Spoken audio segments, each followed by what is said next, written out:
Qatar is a very unique country because it's a small, it's a desert, and yet it has so much to offer for global sustainability. If you are in the desert, you think there is nothing, but in fact there is a lot of life. A lot of what we do in Earthna to try to understand what sustainability means for a country like Qatar. We play a big part in trying to commercialize some of the innovations that happen. We know there are certain challenges for researchers, so what would you think is important to have to help those researchers also contribute and commercialize some of those innovations? The government has to give incentives, but the innovators need to find the solution. I think that what QRDI does is an example of that. You are seeding the successful experiences for the future. Do you have any word for those considering Qatar as a career choice, as a hub for innovation? This is absolutely a place where the future is being built. Your world is not Qatar, your world is the planet, and we are all responsible, we all have a role to play.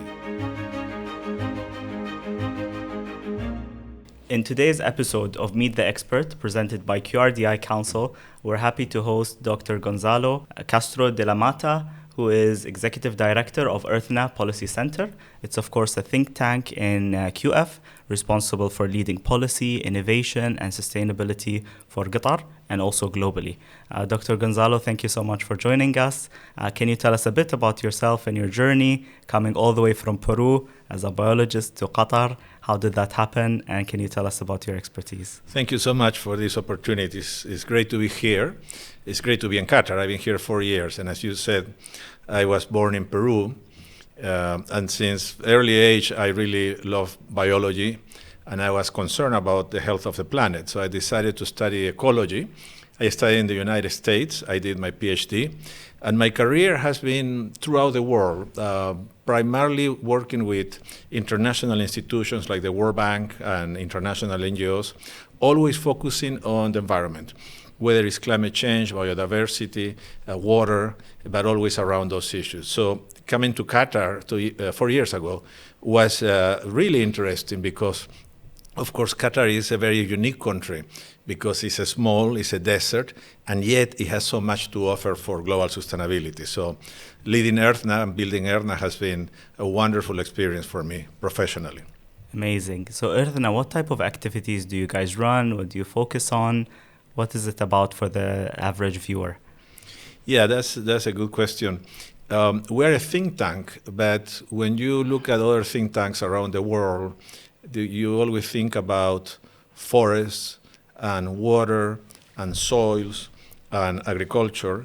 And the first thing we realize when thinking about sustainability for a country like Qatar is that Qatar has nothing of that.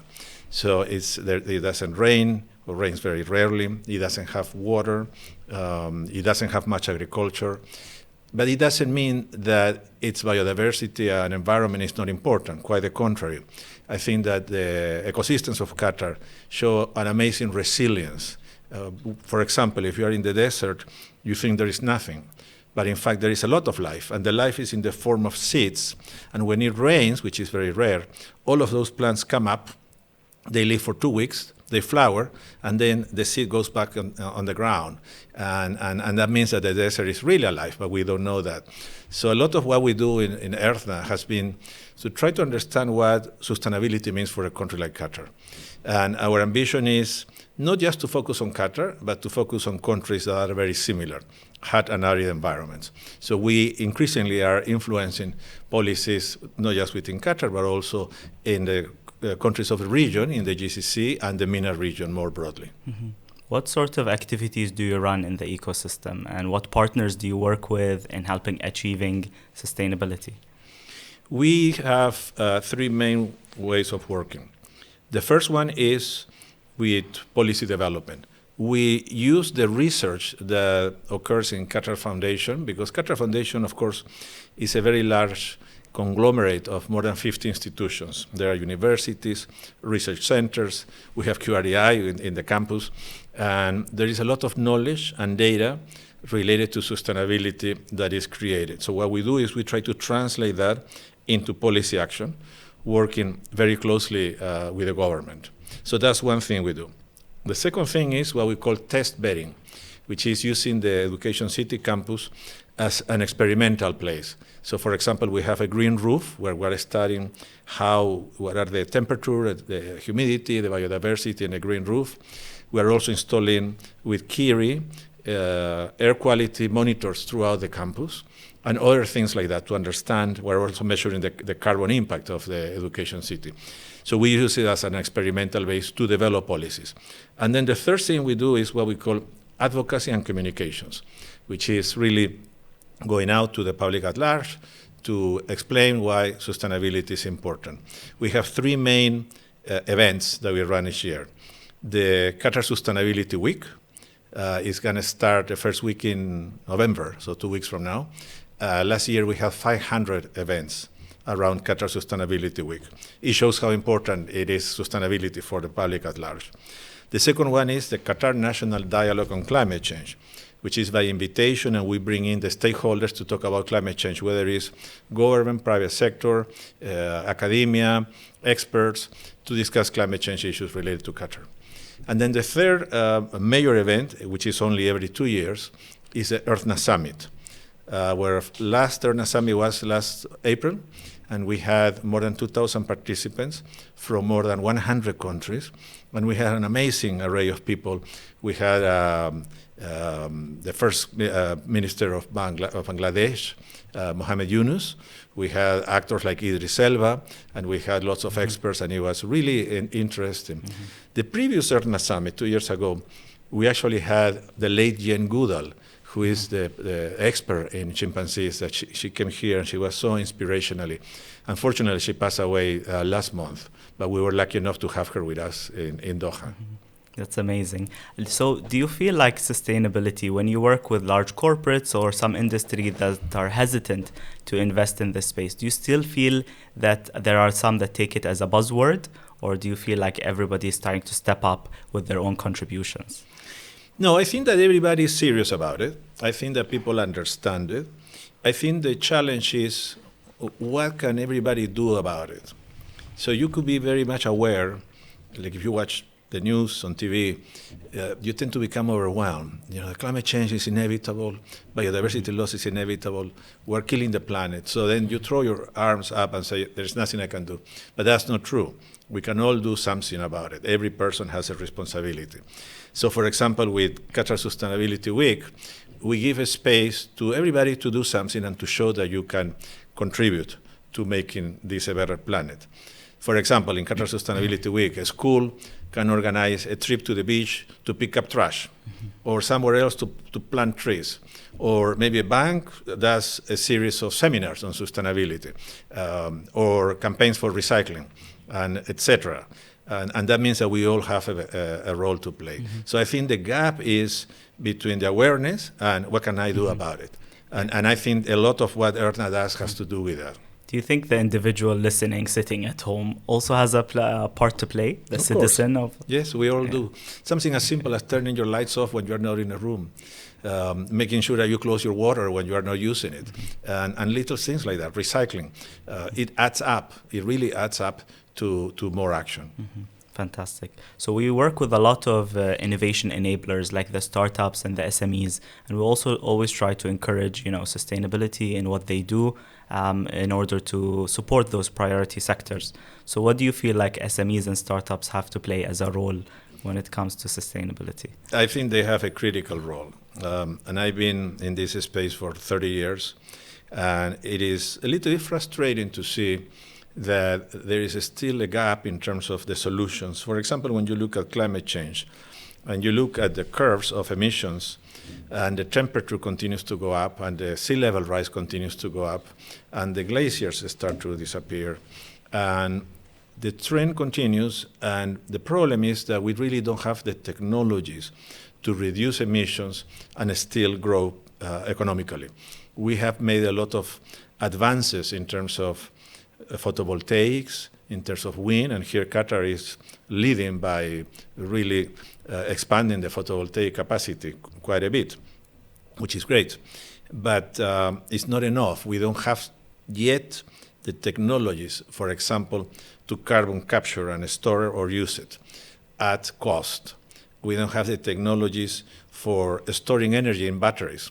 And we are advancing very fast, but not yet. And therefore, whoever invents the solutions that we need can really contribute, and of course they can make a lot of money as well, which is good. So you can have businesses around sustainability.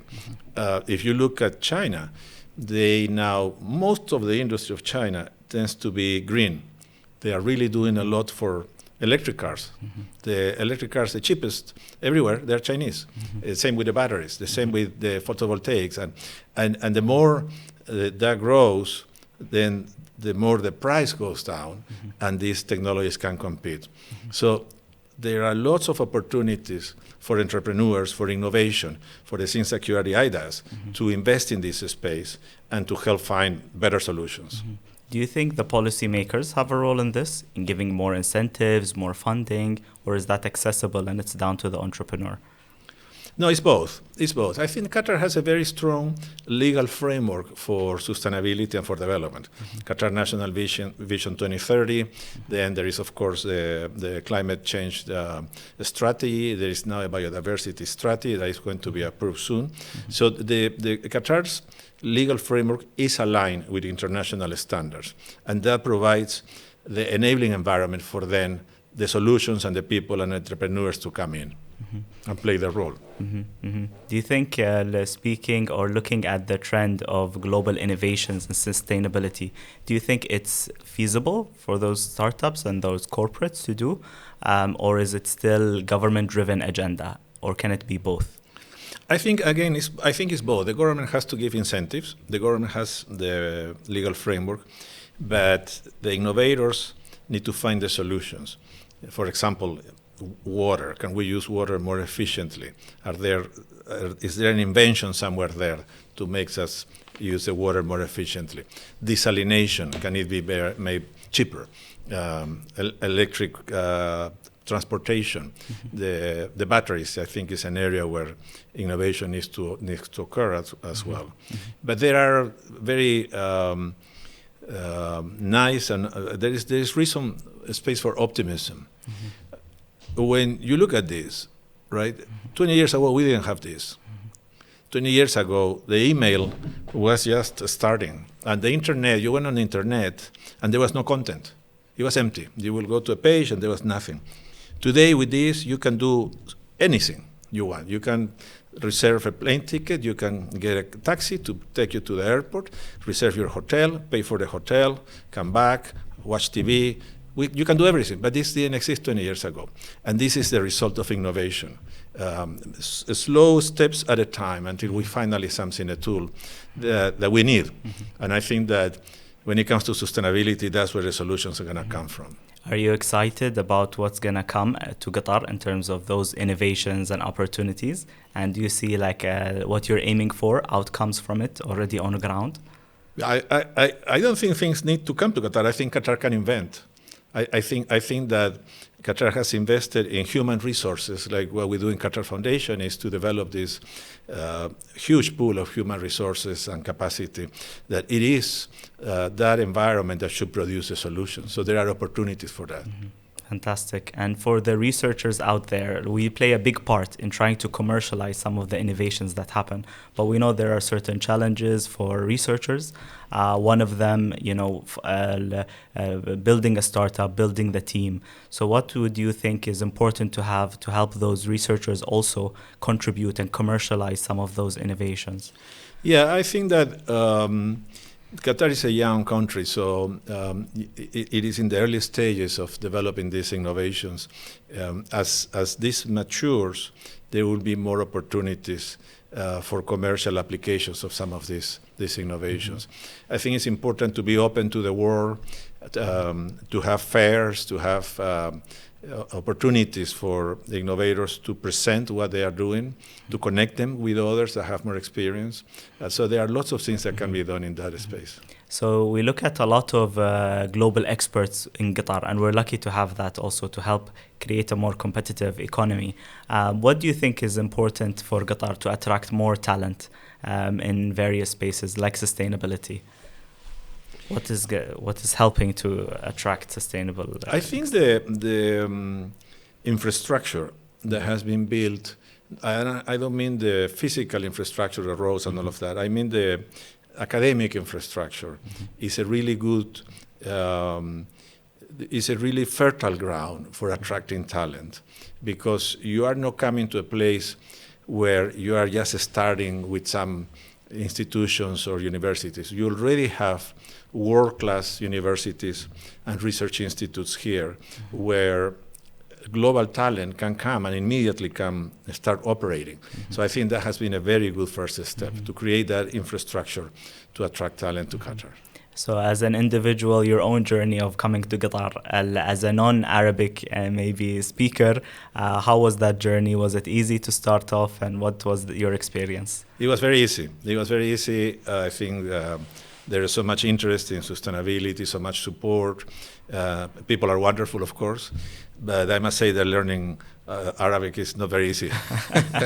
We don't give you much incentives to learn Arabic. I try, but I'm not too far away in my journey learning Arabic. I think one thing we share is the love for football and the love for football language between the countries. Is this something you're passionate about? You continue to follow in Qatar? In what sense? In the football, the culture. Oh yeah, some I mean, of the games here happening here. My first year here was with the World Cup, and it was just amazing to experience that big party that was the World Cup, where you had so many countries, everybody with their flags on the streets, and everybody happy. It was a really wonderful show to the world in terms of what Qatar can achieve when Qatar sets up to do something. So now we have the Olympics, and hopefully, inshallah, this will be also successful. Yeah, absolutely. Do you have any word for those considering Qatar as a career choice, as a hub for innovation? What would be some of the message about what's exciting here, what's happening? This is absolutely a place where the future is being built. There are other places that are more mature, where you have older institutions, older universities, but here is a place where you're inventing the future, because it's new and it's very, very exciting, and there is a lot of support for these things. I think that what QRDI does is an example of that. You are seeding the successful experiences for the future. Absolutely. So the ecosystem is really important for innovation to come about. So we look at academia, government, and also obviously the business environment. So what do you feel like is unique offering in Qatar when it comes to the innovation ecosystem? I think it's everything. I think first of all, it's a very safe place to be. It's a place in the world where you don't worry about safety, which is very important. The infrastructure, the quality of life is very high. So then you can focus on your work and on creating. And then there is where you have this very strong ecosystem of research institutions, universities, colleagues, where you can exchange ideas. And that's why this, as I said, is a very fertile ground for innovation. In your time here, have you seen or experienced anything that reminds you of home? I know we talk about food. I love Peruvian food. But any other examples of things that remind you of home? Well, it's very funny, because actually I grew up, when you think about Peru, which is my country, we have the Amazon. And we have the Andes, which go up to 7,000 meters. So there is a lot of variety of ecosystems. However, Lima, which is the capital where I grew up, is in the middle of a desert. So when I was a little kid, I used to play in the desert. I used to chase lizards. So it's a very similar environment where I grew up. And it's really incredible how similar the deserts are. But yeah, definitely I miss the food. I miss the food from Peru. Okay. Although there are some good choices here, as we were discussing. That's good, and that's fantastic to hear. Have you tried Qatari food? Yes, of course. Yeah, okay. Yeah, I love it. Yes. Okay. And going out to the desert, any experiences? Yes, of course. I've driven around. It's really exciting, amazing to drive in the desert, to see the desert life. And as I said, there is so much to see. There is also, in addition to the desert, the coast is amazing, and the Sea of Qatar. In Earthna, we have a project for restoring the mangroves, which is a very rich ecosystem, very important. And you have mangroves, you have seagrasses, you have coral reefs, and of course all the way to the whale sharks that come to breed here. So it's a very rich marine ecosystem as well.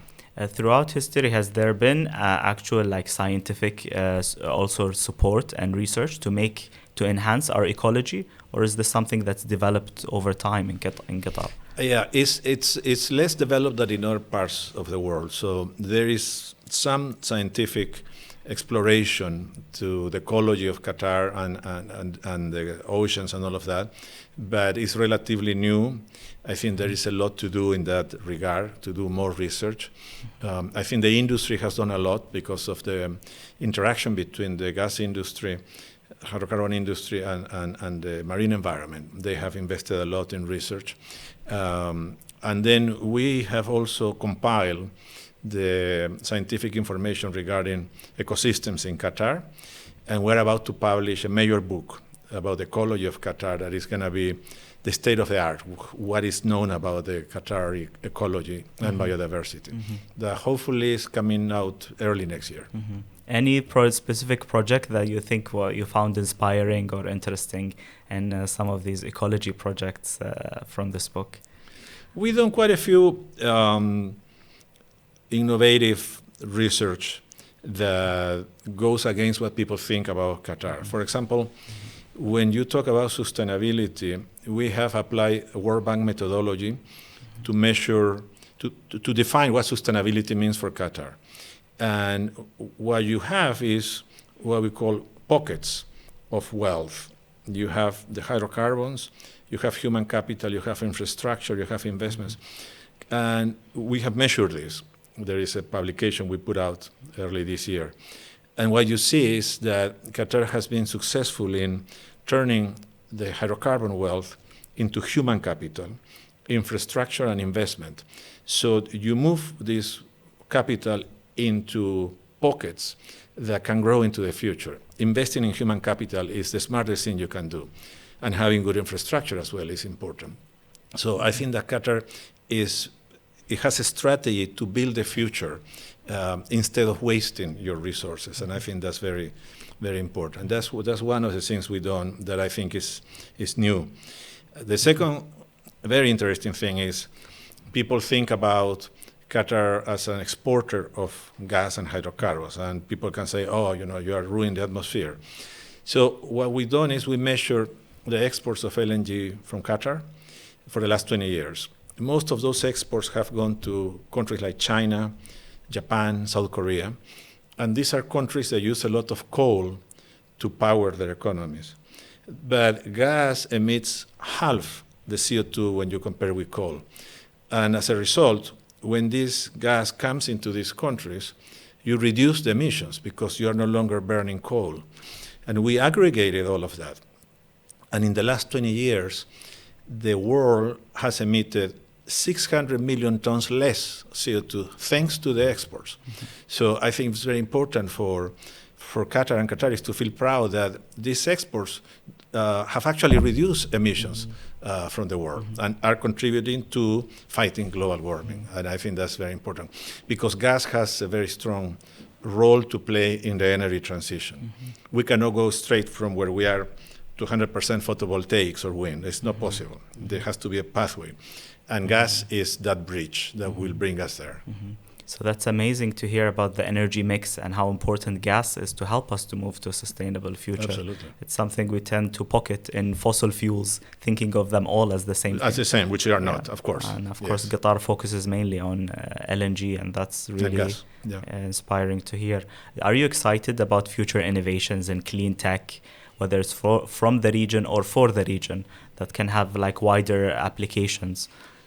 I think strategically, as the world, as climate change becomes more severe, and every year you see floods and droughts and heat waves, and Europe is burning every summer, and that's going to get worse and worse. I think that there will be a stronger call for using less hydrocarbons, and that's just the reality.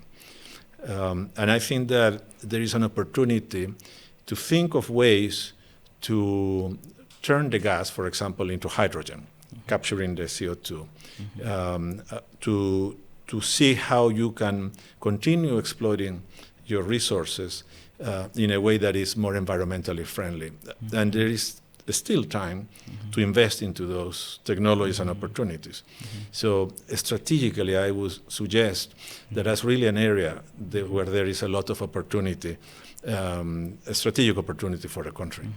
That's very interesting. And I think it goes back to the point earlier about innovators, startups, SMEs, who are maybe more nimble to start a project in this space. And of course, a big part of what we do is open innovation. So we also try to build up the challenges that the country has or the region has, where these companies can come in and innovate as well in this area. So that's how we drive our funding agenda for the priority sectors, but for sustainability. And of course, we work closely with Earthna as a partner. Yes. And who do you feel are other important partners nationally that can help drive these opportunities? Well, I think, as you mentioned, QSTP is a very good incubator for some of these innovations. KIRI, the Qatar Energy and Environment Research Institute, is also very good. They do more basic research, but I think many of the solutions can come from there. I think that the different links of the chain need to be better connected to go all the way from basic research to the final commercial products. And innovation is what connects those links. I think Qatar is pushing a lot for also exporting innovation, so that making it clear for anybody that tries to land in Qatar globally or grow from Qatar that this is the right launch pad with lots of incentives provided. Do you think that, again, going back to your point, challenges that we face in Qatar can sometimes be global challenges in other environments? Where would you see like the next opportunity to take the learnings from Qatar and export them to hopefully solve global issues? I think Qatar has comparative advantages on many areas. Areas related to energy development is one clear area.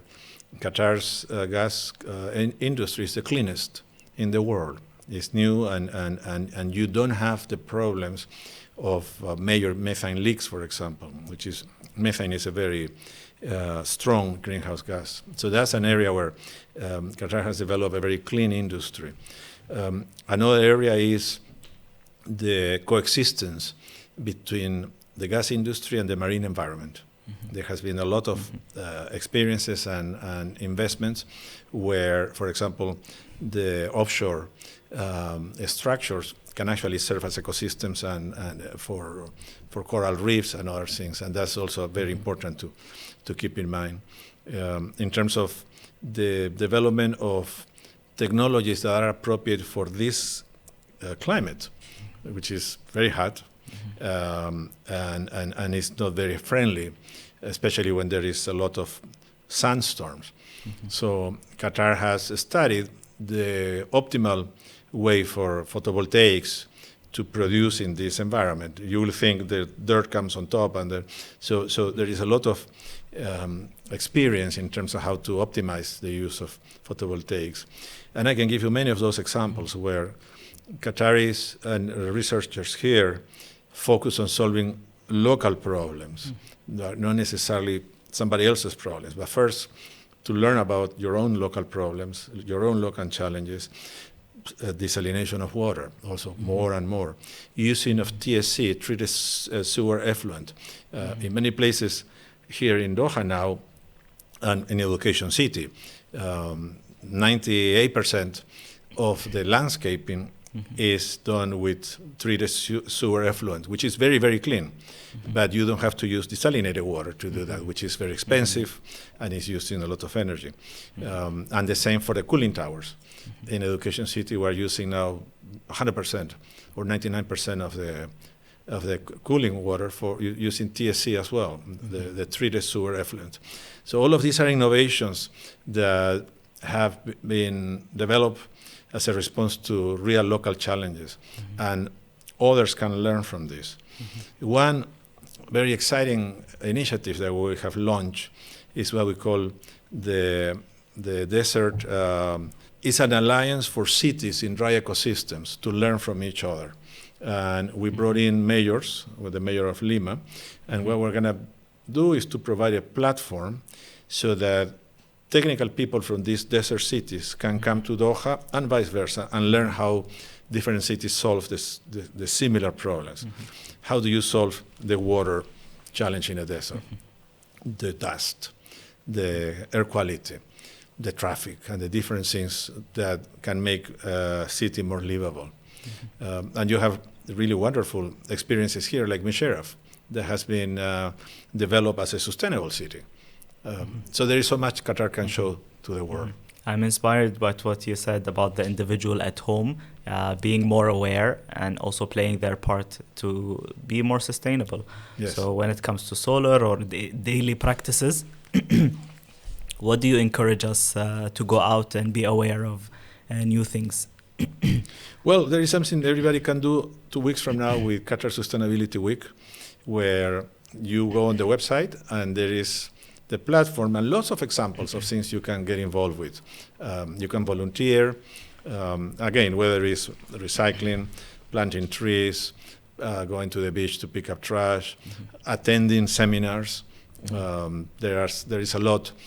Something as simple as when you go to the grocery store, just bring your same bag, and then you don't have to start using the bags that they provide. I was going to ask you, when are we going to stop using plastic bags in supermarkets? But I'm sure this is something to consider. No? Yeah, the plastic bags today are recyclable.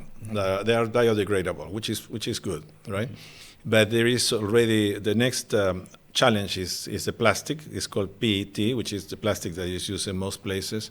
And we are about to release a study that shows that if you use recycled plastic, PET, you reduce all of the environmental damage by 60, 70, 80%. So buying recycled plastic, I think the consumer should demand that the plastic you buy anywhere is recycled.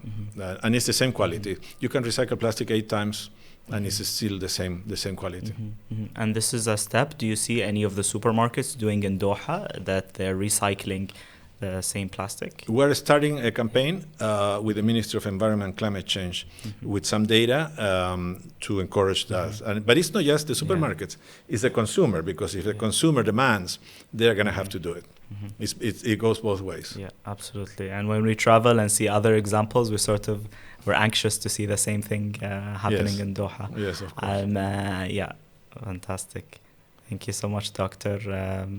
Appreciate your time, and this is the questions we have for today. Thank you for the opportunity. It's really exciting to talk to you about these challenges we have and the solutions. Thank you so much. Thank Do you have any last inspiring words for those watching, thinking about sustainability, what it means for Qatar, what's the priority moving forward? I think that it's important to understand that your world is not Qatar, your world is the planet. And we are all responsible, we all have a role to play.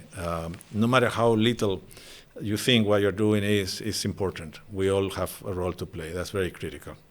I think we're very lucky to have a lot of support living in Qatar. Yes. We are very well taken care of. So sometimes we don't count our blessings, but sustainability is a really great place to start. That's right. Thank you so much for shedding light on that, and I appreciate having you with us. Thank you so much for tuning in to Meet the Expert. We had Dr. Gonzalo with us today, and we continue to meet other experts in the RDI ecosystem each episode. So please tune in.